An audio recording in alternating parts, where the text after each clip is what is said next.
The gentlelady is recognized. Thank you, Mr. Speaker. I thank the gentleman for yielding and for his kind words, but more importantly for his leadership in bringing us together today and his great statement and that of our distinguished leader, Mr. Jeffries, that we heard earlier. I stand here as former leader, but also as one with 30 years of experience in intelligence.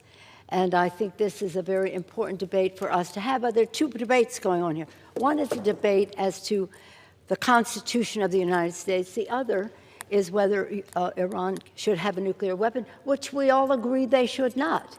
But that doesn't mean the Constitution of the United States should be a casualty of that because you want to take a shortcut to the war. I rise in mourning for the brave service members who have given their lives in this conflict.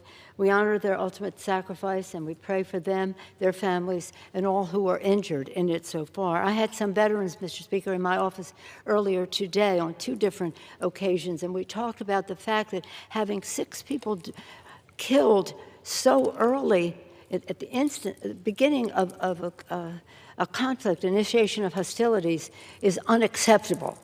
What is our plan? What do we have in mind for them?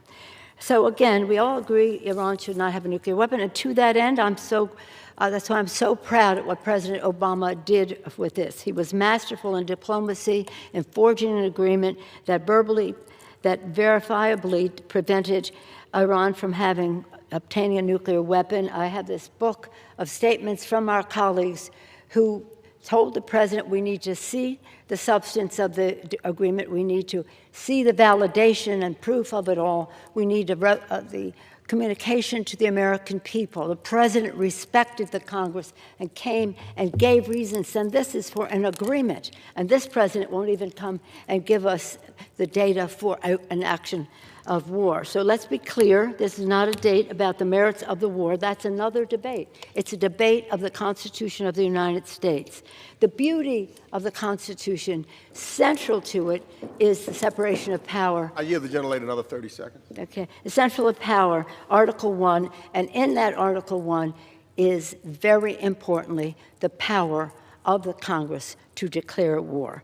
So, but again, let us be serious about our oath of office to protect and defend the Constitution as we protect and defend the people of our country. That is our responsibility. That is what we will do. I urge our colleagues to vote in support of the Constitution, then go on to the debate of whether we should go into Iran and how we go into Iran. And I think that there'll be some mixed views on that, but that's a different subject. I urge our colleagues to honor your oath of office, honor the vision of our founders, honor the sacrifice of our men and women in uniform who've gotten us here today.